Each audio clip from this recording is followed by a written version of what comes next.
আমল করবে, এটার জাযা, এটার পুরস্কার আল্লাহ রাব্বুল আলামিন আখিরাতে দিবেন। সুবহানাল্লাহ। আল্লাহ রাব্বুল আলামিন কোরআনুল কারীমের ভিতরে ইরশাদ ফরমান, জাযাআন বিমা কানু ইয়ামালুন। আল্লাহ রাব্বুল আলামিন ফরমান, সকলের ভালো কাজের জাযা আর পুরস্কার আমি আল্লাহ কিয়ামতের ময়দানে, আমি আল্লাহ হাশরের ময়দানে দান করব। বলেন সুবহানাল্লাহ। হাশরের ময়দানে, কিয়ামতের ময়দানে, বিচারের দিন কোন লোক নেই আল্লাহ। এই দুনিয়াতে পুরস্কারের কোনো আশা নাই, কি পেলাম না এই চিন্তা করার কোনো সুযোগ নাই, টাইমও নাই। শুধু দেখ আমল করে যান, জাযা আর খায়ের পুরস্কার তো আল্লাহ পাক আমাদেরকে কিয়ামতের ময়দানে বিচারের দিন দিবেন। সুবহানাল্লাহ। ঠিক কিনা বলেন? ওইখানে দেখ আমল করার সুযোগ নাই, আর এইখানে পুরস্কার পাওয়ার কোনো সুযোগ। কথা কি বুঝতে পেরেছেন? তাহলে আসুন, আল্লাহ রাব্বুল আলামিন এই দুনিয়াতে মানুষদের ভিতরে বিভিন্ন ক্যাটাগরির মানুষদের ভিতরে আল্লাহ রাব্বুল আলামিন ভারসাম্য রক্ষার জন্য কাউকে উপরে, কাউকে নিচে, কারো কাছে সম্পদ বেশি, কারো কাছে সম্পদ কম, কাউকে বানিয়েছেন ধনী, কাউকে বানিয়েছেন গরীব। আল্লাহ রাব্বুল আলামিন কোরআনুল কারীমের সূরা যুখরুফের ৩২ নম্বর আয়াতে আল্লাহ পাক ইরশাদ ফরমান, আউযু বিল্লাহি মিনাশ শাইতানির রাজীম, নাহনু কাসামনা বাইনাহুম মাঈশাতাহুম ফিল হায়াতিদ দুনিয়া। আবার আল্লাহ রাব্বুল আলামিন ফরমান, এই দুনিয়াতে আমি আল্লাহ মানুষকে রিজিক বন্টন করেছি। রিজিক বন্টন করেছি আমি আল্লাহ দুনিয়াতে। কাউকে দিয়েছি বেশি, কাউকে দিয়েছি কম, কাউকে বানিয়েছি ধনী, কাউকে বানিয়েছি গরীব। আমি আল্লাহ করেছি। বলেন সুবহানাল্লাহ। ওয়া রাফা'না ফাওকাহুম বা'দান ফাওকা বা'দিন দারাজাত। আমি একজনের উপরে আরেকজনকে আমি আল্লাহ শ্রেষ্ঠত্ব দান করেছি। সুবহানাল্লাহ। একজনের উপরে আরেকজনকে আমি আল্লাহ শ্রেষ্ঠত্ব দান করেছি, একজনের উপরে আরেকজনকে আমি আল্লাহ সম্মানিত করেছি। কেন করেছি? লিয়াত্তাখিযা বা'দুহুম বা'দান সুখরিয়া। এই জন্যই যে একজন আরেকজন থেকে উপকৃত হতে পারে, একজন আরেকজন থেকে একজন আরেকজনকে দিয়ে কাজটা করাইয়া নিতে পারে। এই জন্যই আমি আল্লাহ একজনের উপরে আরেকজনকে শ্রেষ্ঠত্ব দিয়েছি। বলেন সুবহানাল্লাহ। রিজিক বন্টনের ক্ষেত্রে কাউকে বেশি দিয়েছি, কাউকে কম দিয়েছি। সুবহানাল্লাহ। কাউকে দিয়েছি বেশি, কাউকে দিয়েছি কি কম। যদি সবাইকে সমানভাবে দেওয়া হতো তাহলে তো সবাই সমান হয়ে যেত। কথা ঠিক কি? সবাই সমান হয়ে যেত না। সবাই যদি সমান হয়ে যেত তাহলে ছোট কাজগুলি কারা করত? কি কম? ছোট কাজ আছে না নাই? ছোট কাজগুলি কারা করত? সবাই যদি মসজিদের খতিব হওয়ার মতো যোগ্যতা অর্জন হয়ে যেত, ও আমার ভাইয়েরা, আমার বাবাজিরা, বলেন তো মসজিদে খাদেম কে হতো? মসজিদটা পরিষ্কার করতো কে? সবাই যদি মসজিদে খতিব হওয়ার মতো যোগ্যতা থাকতো তাহলে খাদেম কে হইতো? মসজিদটা পরিষ্কার করতো কে? সবাই যদি যোগ্যতা অর্জন করতো খতিব হওয়ার, তাহলে তো খাদেমের কাজটাও তো খতিব সাহেবকে করা লাগতো। ঠিক কিনা বলেন? সবাই যদি সমান হয়ে যেত তাহলে ড্রাইভিংটাকে করতো যিনি কোটিপতি, কোটি কোটি টাকার মালিক, তাহলে তো আপনাকে নিজেকেই তো ড্রাইভিং এর কাজটাও করা লাগতো। ঠিক কিনা বলেন? সবাই যদি সমান হয়ে যেত বাথরুমের টাঙ্কিটাকে সাফ করতো। বলেন কে সাফ করতো? সবাই যদি সমান হয়ে যেত বাথরুমের টাঙ্কিটাকে সাফ করতো, তাহলে ওটা তো নিজেই করা লাগতো। কথা ঠিক কিনা? সবাই যদি সমান হয়ে যেত তাহলে রান্নাঘরের কাজটা কে করতো?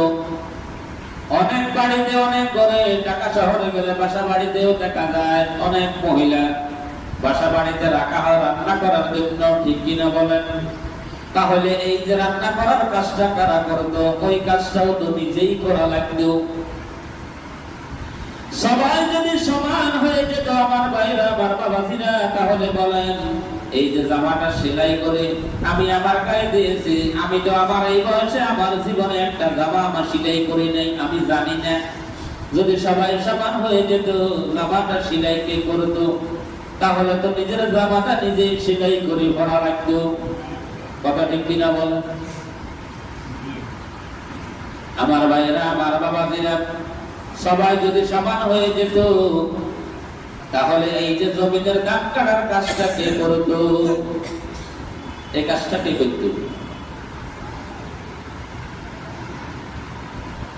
এই জন্য আল্লাহ রাব্বুল আলামিন দুনিয়ার যেন ভারসাম্যটা ঠিক থাকে, দুনিয়াতে যেন সৌন্দর্য বিরাজমান থাকে, দুনিয়াকে যেন বড়দের ছোটদেরকে প্রয়োজন হয়, ছোটদের বড়দেরকে প্রয়োজন হয়। এই জন্য আমার আল্লাহ রাব্বুল আলামিন কাউকে দিয়েছেন বেশি, কাউকে দিয়েছেন কম। সবার প্রতি, সবার কাছে সবার জরুরত আছে না নাই? আছে না নাই?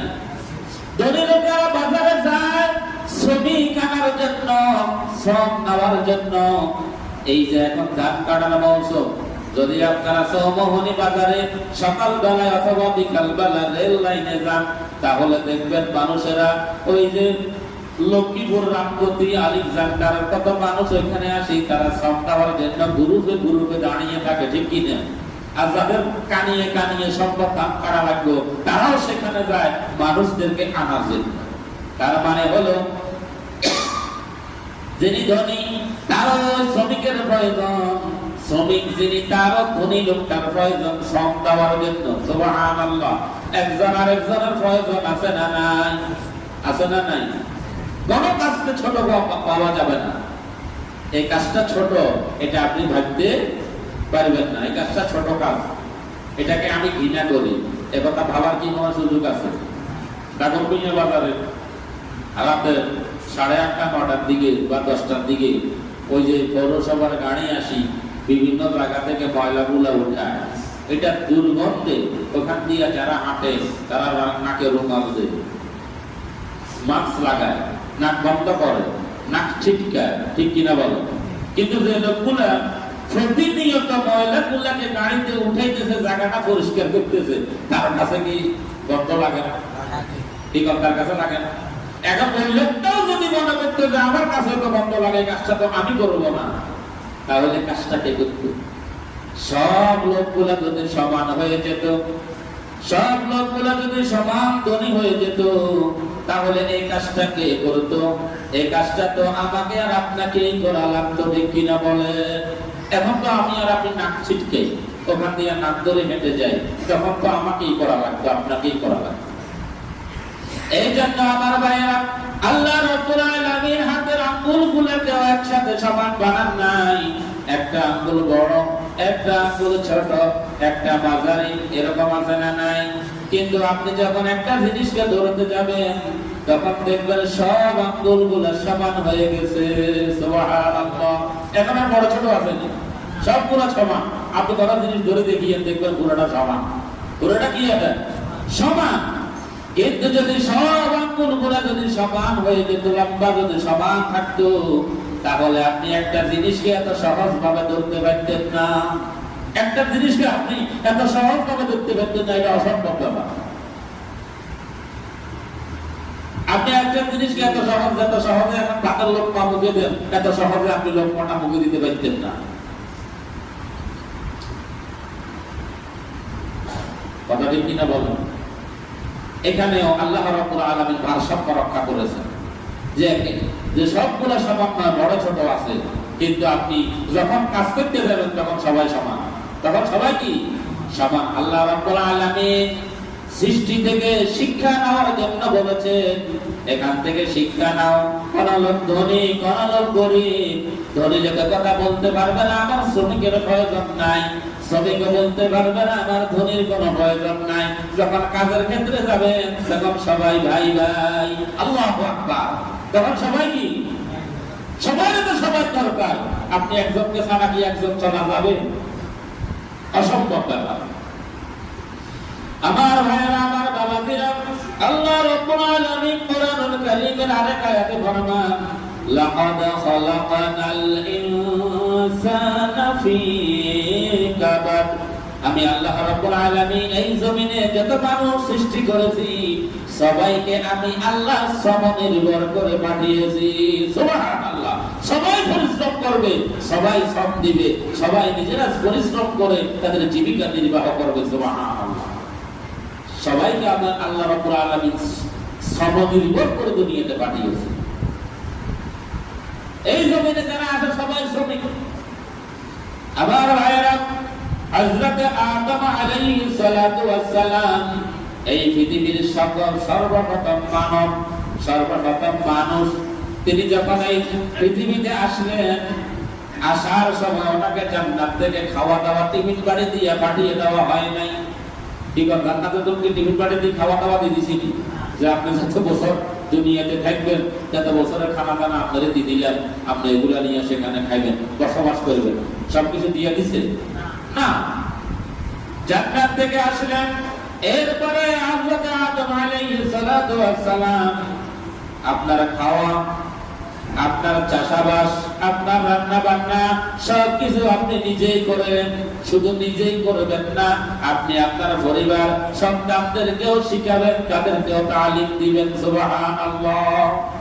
হযরত আদম আলাইহিস সালাতু ওয়াস সালামকে বলা হচ্ছে শুধুমাত্র আপনি নিজে করবেন এখানে শেষ না, আপনি আপনার সন্তানদেরকেও শিখাবেন। সুবহানাল্লাহ। এই দুনিয়াতে আসার পরে তিনি যে রিজিক ভোগ করেছেন এটা ওনার আল্লাহর দেওয়া প্রদত্ত দিক নির্দেশনা অনুযায়ী উনি নিজেই করেছেন, নিজেই কাজ করেছেন, রিজিকের ব্যবস্থা নিজেই করেছেন, নিজেই কাজ করেছেন। সুবহানাল্লাহ। আমার ভাইরা, আমার বাবাজিরা, হযরত দাউদ আলাইহিস সালাতু ওয়াস সালাম তিনি যখন নবী ছিলেন এই পৃথিবীতে তিনি লোহার কাজ করতেন। তিনি লোহার ধাতু দিয়ে, লোহা দিয়ে তিনি তলোয়ার বানাতেন, কুড়াল বানাতেন, দা বানাতেন, লোহার কাজ তিনি করতেন। তার মানে হলো তিনি ছিলেন একজন কামার। কি ছিলেন? আমরা কি বলি? কামারিয়া। এদের তো কোনো মূল্যই নেই, একমাত্র খালি কোরবানি দেয় এদের কিছু দাম বাড়ে, এটা কামারের কোনো দাম নাই। কথা ঠিক কিনা? সারা বছর হাতের কোনো খবর আছে না, একমাত্র কোরবানির ঈদ আসলে এত রবিটার গরম এদের কাছে যে কথা কওয়া হবে না, আছে না নাই? কিন্তু এই পেশাটাকে ছোট করে দেখার কোনো কাজ নাই, নবীদের কাজ। নবীরা করেছে। সুবহানাল্লাহ। কে করেছে? হযরত দাউদ আলাইহিস সালাতু ওয়াস সালামের মতো জলিলুল কদর পয়গম্বর করেছে। তিনি এই কাজ করতেন, এই কাজ করে তিনি দিনের জীবিকা নির্বাহ করতেন। সুবহানাল্লাহ। হযরত ইউনূস আলাইহিস সালাতু ওয়াস সালাম তিনি মাছ ধরতেন, সাগর থেকে ওই মাছ বাজারে বিক্রি করতেন। ওয়াজান্নুন, আল্লাহ বলেছেন ইউনূস ছিলেন জাল্লা। ইউনূস কি ছিলেন? সুবহানাল্লাহ। মাছের নবী, তিনি নিজে মাছ ধরতেন, মাছ বিক্রি করতেন।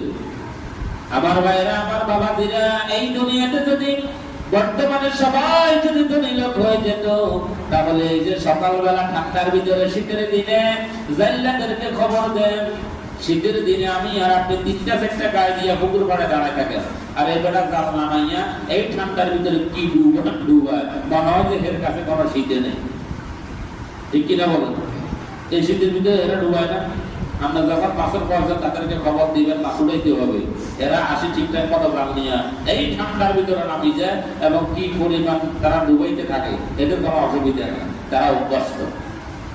যদি এই কাজটা করার জন্য লোক না থাকতো, পৃথিবীতে সব যদি সমান হইত তাহলে কাজটা তো আমাকে আর আপনাকেই করা লাগবে। কি বলেন? আমাদেরকে করা লাগবে না? হযরত ইউনূস আলাইহিস সালাতু ওয়াস সালাম তিনি নিজেই করতেন এই কাজ। অতএব পেশাকে কোন কাজকে ছোট করে দেখার কোনো সুযোগ নাই।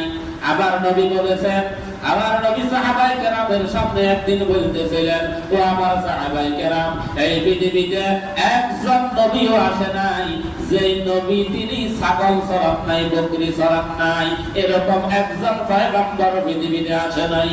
সুবহানাল্লাহ। সাহাবায়ে কেরাম আরজ করলেন, ইয়া রাসূলুল্লাহ, ইয়া হাবিবাল্লাহ, হুজুর আপনিও কি এই কাজটা করেছেন কিনা? এই হাদিসের বর্ণনা। এই হাদিসটা হুজুর যখন বলছিলেন, সাহাবা কেরাম প্রশ্ন করছেন, হুজুর এই কাজটা কি আপনিও করছেন? এটা দ্বারা মুহাদ্দিসিনে কেরামদের মতে এই হাদিসটা হয়তো হুজুর তখন বলছেন যখন তিনি মদিনার রাষ্ট্রপ্রধান ছিলেন। তার কারণ মদিনার সাহাবায়ে কেরামরা, মদিনার মানুষেরা হুজুর যে মক্কায় কত কষ্ট করছে, কত শ্রম দিছে, কি কি কষ্ট করছে, এটা তো মদিনার মানুষেরা দেখে না। কি কর মদিনার মানুষেরা কি দেখছে? এই জন্য উপস্থিত সাহাবায়ে কেরামদের থেকে তারা প্রশ্ন করলেন, ইয়া রাসূলুল্লাহ, হুজুর এই কাজটা কি আপনিই করছেন? আল্লাহ রাসূল বলেছেন, ও আমার সাহাবায়ে কেরাম, আমিও তো বকরি চড়াইছি, আমিও করছি। সুবহানাল্লাহ। মক্কার কত মানুষের আমি মুহাম্মদ বকরি চড়াইলাম, ছাগল চড়াইলাম, টাকার বিনিময়, পয়সার বিনিময়, খেজুরের বিনিময়, অর্থের বিনিময় আমি কত মানুষের বাড়িতে কাজ করেছি, কত মানুষের বকরি চড়াইলাম। আমি মুহাম্মদ তো এই কাজগুলি করেছি। বলেন সুবহানাল্লাহ। নবীরা বকরি চড়াইছেন। কোন কাজকে ছোট করে দেখার কোন সুযোগ নাই।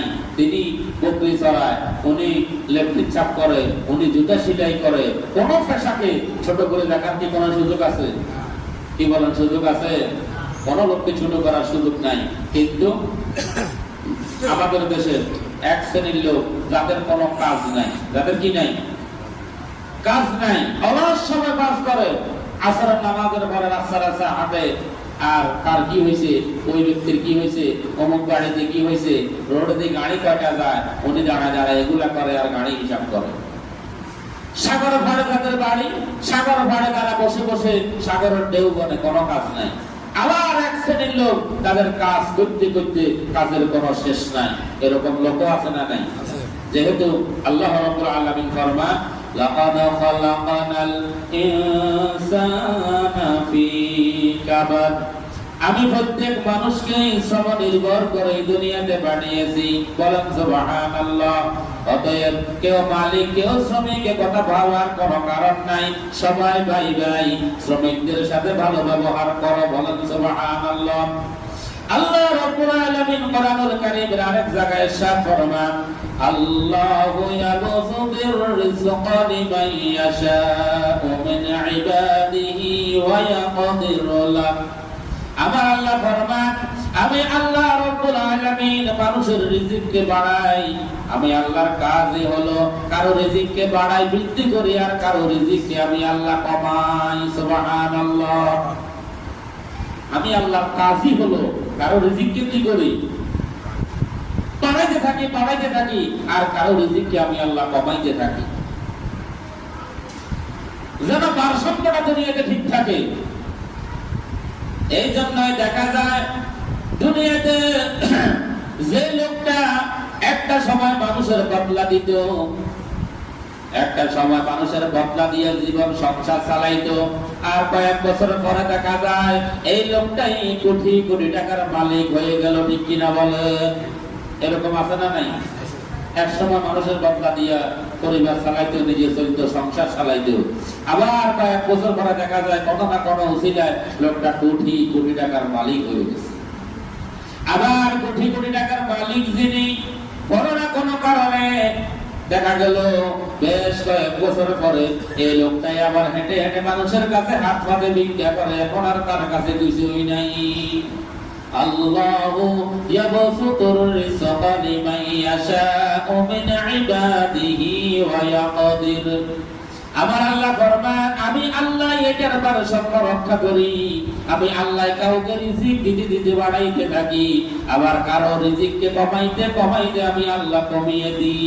কুল্লা ইয়াউমিন হুয়া ফি শান, কুল্লা ইয়াউমিন হুয়া ফি শান। আমি আল্লাহর দৈনন্দিন কাজ, আমি আল্লাহর দৈনিক কাজে নিয়োজিত থাকি। সুবহানাল্লাহ। ফাবিআইয়ি আলাই রাব্বিকুমা তুকাযযিবান। আমি আল্লাহর দৈনিক কাজ, এটা আমি আল্লাহর দৈনিক এই কাজ করতেই আছি। সুবহানাল্লাহ। এই জন্য আল্লাহ রাব্বুল আলামিন কোরআনুল কারীমের ভিতরে ইরশাদ ফরমান,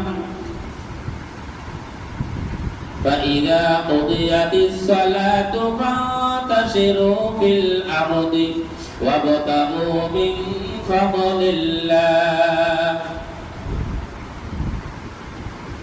ও আমার বান্দারা, যখনই তোমাদের নামাজ শেষ হবে তখন তোমরা রিজিক অন্বেষণের জন্য আর বসে থেকো না, জমিনে ছড়িয়ে পড়ো। সুবহানাল্লাহ। বসে থাকার আর কোনো কাজ নাই, তোমরা কি করো? জমিনে বেরিয়ে পড়ো। যার যে কাজ, যার যে পেশা, সে সেই পেশায় নিজেকে আত্মনিয়োজিত করো। সুবহানাল্লাহ। আমার ভাইরা, আমার বাবাজিরা, এই জন্য আল্লাহ রাব্বুল আলামিন শ্রমিক আর মালিক, শ্রমিক আর মালিকের ভিতরে সম্পর্ক হবে ভাই ভাইয়ের সম্পর্ক, একজনের সাথে আরেকজনের। আমরা তো অনেক মালিকেরা আছে যারা নিজেদেরকে ঠান্ডা বাতাসের ভিতরে, এসি রুমের ভিতরে বসে থাকে, পায়জারো গাড়ি চালায়, সেখানেও এসি আছে না নাই? কিন্তু যাদের শ্রমের বিনিময়, যাদের ঘামের বিনিময়, আজকে আপনি এসি রুমের ভিতরে বসে হাওয়া খান, আপনি পায়জারো গাড়ি চালান, যে শ্রমিক মানুষগুলোর উসিলায় আজকে আপনি কোটি কোটি টাকার মালিক হয়েছেন, ওই লোকগুলোর সাথে অনেক বেশিরভাগ মালিক পক্ষই ভালো ব্যবহার করে না। কথা ঠিক কিনা? গালি ছাড়া কথা বলে না, গালি দেওয়া ছাড়া কথাই বলতে পারে না। কি বেল কারখানা, ইন্ডাস্ট্রি বলেন, কি দোকানপাট বলেন, কি বাড়িতে বলেন, ঘরে বলেন, যাদের ঘরে কর্মচারী মহিলা আছে, মেয়ে আছে, অনেক বাসা বাড়িতে মেয়েরা কাজ করে, মহিলারা কাজ করে, দোকানে পাটে কর্মচারী কাজ করে, ব্যবসা বাণিজ্যে অনেকের দোকানে, অনেকের জায়গায় অনেক লোক কাজ করে, অনেক আছে অধীনস্থ। এই অধীনস্থ লোকগুলোর সাথে মানুষের ভালো ব্যবহার করা না। কথা ঠিক কিনা বলেন? গালি দেওয়া ছাড়া কথা বলতে পারে না। উনি চুন থেকে, পান থেকে চুন খসলেই যেমন তাদের উপরে আঘাত করে, প্রহার করে, মার দেওয়া ছাড়া, শাস্তি দেওয়া ছাড়া ছেড়ে দেয় না। এরকম কিছু জালেম আছে না নাই? এটা জুলুম। এটা কি বলেন? এটা জুলুম। কারো উপরে যদি আপনি শারীরিক ভাবে জুলুম করেন, অর্থনৈতিক ভাবে জুলুম করেন, তাকে যদি মানসিক ভাবে আপনি তাকে যদি হেনস্থা করেন, তার উপরে জুলুম করেন, এগুলো সব জুলুম। এই জুলুম কিয়ামতের ময়দানে, আর জুলুম জুলুমাতু ইয়াউমাল কিয়ামা, কিয়ামতের দরবারে আপনার সামনে কঠিন অন্ধকার হয়ে দেখা দিবে, সেদিন আপনি রাস্তা খুঁজে পাবেন না। আল্লাহ, এটা জুলুম। পরে একটা মেয়ে কাজ করে আপনার বাসা বাড়িতে, হাত থেকে প্লেটটা পড়ে ভেঙে গেল, এই মাস শুরু আছে না নেই? এরকম কত ঘটনা আমরা প্রতিনিয়ত খবরের পাতায় আমরা দেখি, যে খন্তিকে গরম করে ছাকা দেওয়া হয় বাসা বাড়িতে মেয়েদের গায়ে উপরে। কত মেয়েকে বাসা বাড়ির মালিকেরা, মহিলারা, মহিলা স্বামী স্ত্রী মিলে বাসা বাড়ির কাজের মেয়েটাকে গলা টিপে হত্যা করেছে। এরকম কত ঘটনা এই দেশে আছে না নাই? আছে। এইরকম জুলুম করা হয়। দোকানে কাজ করে আপনার অধীনে, আপনি দোকানের মালিক, আপনার অধীনে একটা ছেলে কাজ করে, দুইটা লোক কাজ করে, গালি দেওয়া ছাড়া কথা বলে না। আমার রাসূল বলেছেন, লা ইয়াদখুলুল জান্নাতা সাইয়্যুল মালাক, যে মালিক শ্রমিকের সাথে গালি দেওয়া ছাড়া কথা বলে না, সে কোনদিন আপনার জান্নাতে প্রবেশ করবে না। এটা হারাম। গালি দিয়ে কথা বলা এটা হারাম। কোন অবস্থাতেই গালি দিয়ে কথা বলা যাবে না।